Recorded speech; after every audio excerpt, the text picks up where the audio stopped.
दोस्तों कैसे हैं आप लोग। मेरा नाम है इमरान मलिक। दोस्तों बड़ी खबर आ रही है महाराष्ट्र से कि महाराष्ट्र के अंदर अब चीफ मिनिस्टर की जो सीट है वो डगमगा गई है। जी हाँ, महाराष्ट्र की चीफ मिनिस्टर की सीट पर एकनाथ शिंदे जो कि डिप्टी सीएम है, उन्होंने दावा ठोक दिया है।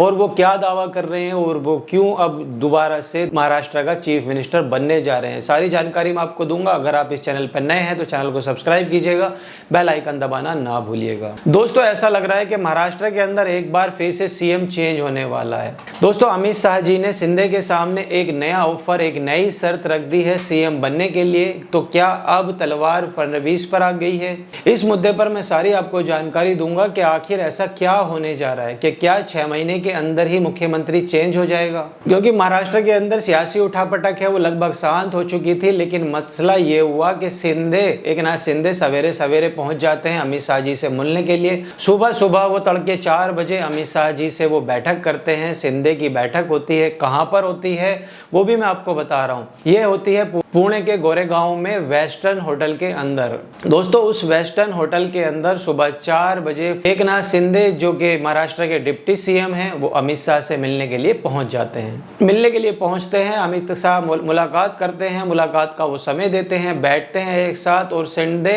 एक के बाद एक वो दर्जनों शिकायतें करते हैं देवेंद्र फडणवीस की कि महाराष्ट्र में देवेंद्र फडणवीस ऐसा नहीं कर रहे हैं, वैसा नहीं कर रहे हैं, महाराष्ट्र के भीतर चीजें ठीक नहीं चल रही हैं, कानून व्यवस्था पूरी तरीके से चरमरा गई है। और यहाँ तक कि केंद्र मंत्री की बेटियां तक महाराष्ट्र में सुरक्षित नहीं है, हीरो हीरोइन सुरक्षित नहीं है, पॉलिटिशियन सुरक्षित नहीं है, चाहे सैफ अली खान का मसला हो। यहाँ पर ये जो तमाम सारी चीजें थी वो सारी चीजें अमित शाह को वो गिना देते हैं। उन्होंने ये भी कहा कि पुलिस देवेंद्र फडणवीस के अंदर आती है, गृह विभाग देवेंद्र फडणवीस के अंदर आता है, लेकिन उसके बावजूद देवेंद्र फडणवीस कुछ नहीं कर पा रहे हैं महाराष्ट्र के अंदर। महाराष्ट्र के एक के बाद एक वो दर्जनों शिकायतें गिना देते हैं। और उसके बाद उन्होंने ये बताया कि महाराष्ट्र के अंदर मिलोड मुझे अब सीएम बनना है महाराष्ट्र का। उन्होंने कहा कि महाराष्ट्र के ऊपर कृपा करें और दोबारा से मुझे ही महाराष्ट्र का मुख्यमंत्री बना दें, यानी कि मुझे ही घोषित कर दें। ये उन्होंने अमित शाह जी के सामने की। और ये जो सारी जानकारी है, ये सारी जानकारी आई है शिवसेना का एक अखबार है सामना,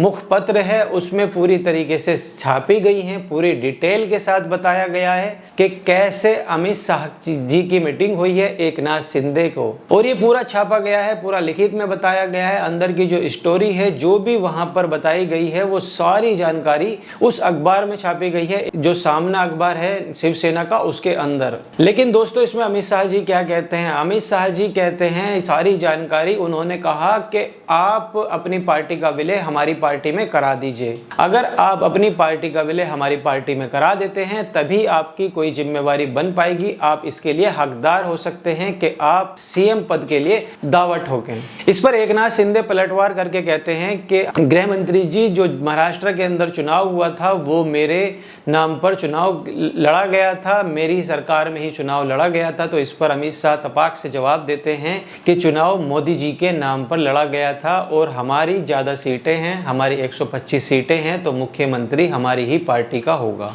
इस पर एकनाथ शिंदे पलटवार करके कहते हैं कि पहले जब मैं महायुति में आया था तो मुझे बताया गया था, और जब इलेक्शन हुए तो मुझे बताया गया था, आश्वासन दिया गया था कि अगले चीफ मिनिस्टर भी आप ही बनाए जाएंगे। लेकिन कैसे आपकी पार्टी की 125 सीटें आती हैं, मेरी 56 सीटें आती हैं, उसके बाद मुझे हटा दिया गया और डिप्टी सीएम बना दिया गया। लगातार मेरे जो फैसले हैं उन फैसलों को निरस्त किया जा रहा है देवेंद्र फडणवीस की तरफ से।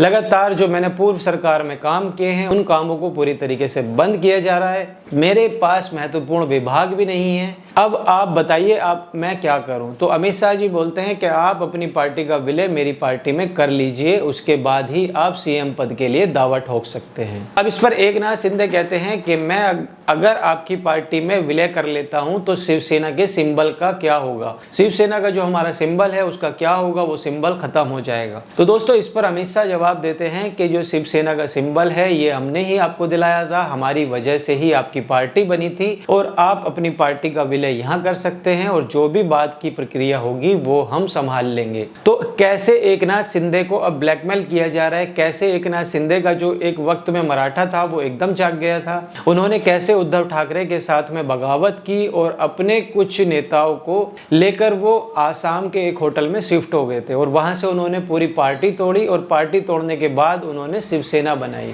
और कुछ टाइम के बाद में ओरिजिनल शिवसेना का सिंबल भी उनको मिल गया था। अब संकट की घड़ी एकनाथ शिंदे पर ये आकर रुक गई है कि वो ना तो सीएम बन पाए हैं, जैसा भारतीय जनता पार्टी ने उनसे वादा किया था कि आपको सीएम फिर से बनाया जाएगा, ना तो वो सीएम बन पाए हैं और उनका महाराष्ट्र में डिमोशन कर दिया गया है, वो अब डिप्टी सीएम है और डिप्टी सीएम होने के बावजूद उनके पास महत्वपूर्ण विभाग नहीं है। तो इसको लेकर लगातार एकनाथ शिंदे नाराज चल रहे हैं। लेकिन दूसरी ओर उनके ही एक और सहयोगी डिप्टी सीएम अजीत पवार वो इस सब बात को देखकर काफी खुश नजर आ रहे हैं। उनका यही मानना है कि कैसे एकनाथ शिंदे ने पार्टी तोड़ी थी, कैसे वो चीफ मिनिस्टर बनाए गए थे, अब उन्होंने अब अपने ही पैर पर कुल्हाड़ी मार ली है। अब कैसे उनको लगातार नजरअंदाज किया जा रहा है, कैसे उनकी अनदेखी की जा रही है। तो दोस्तों इसमें अब आगे वाले वक्त में ही पता चल पाएगा कि क्या एकनाथ शिंदे अपनी पार्टी जो शिवसेना है उसका विलय भारतीय जनता पार्टी में कर पाएंगे। अगर ऐसा होता है तो जो शिवसेना का ओरिजिनल सिंबल है वो पूरी तरीके से खत्म हो जाएगा और हो सकता है उसके बाद उद्धव ठाकरे की जो पार्टी है यूबीटी शिवसेना वो उस सिंबल पर दोबारा से चुनाव आयोग में दावा ठोक सकती है कि ये सिंबल पूरी तरीके से खत्म हो गया है, इनकी पार्टी का विलय भारतीय जनता पार्टी में हो सकता है और इसके बाद ही पता चल पाएगा कि एकनाथ शिंदे की जो राजनीति है वो आगे चल पाएगी या फिर एकनाथ शिंदे का राजनीतिक करियर पूरी तरीके से समाप्त हो जाएगा। तो लेकिन माना यह जा रहा है कि भारतीय जनता पार्टी किसी भी सूरत हाल में एकनाथ शिंदे को फिर से मुख्यमंत्री नहीं बनाएगी, क्योंकि भारतीय जनता पार्टी का अपना एक रूल रेगुलेशन है। उनका मानना है कि अगर हमारी पार्टी के ज्यादा विधायक होंगे तो मुख्यमंत्री हमारी ही पार्टी का होगा। अब भारतीय जनता पार्टी के पास 125 के लगभग विधायक हैं और जबकि एकनाथ शिंदे के पास मात्र 56-57 के आसपास विधायक हैं।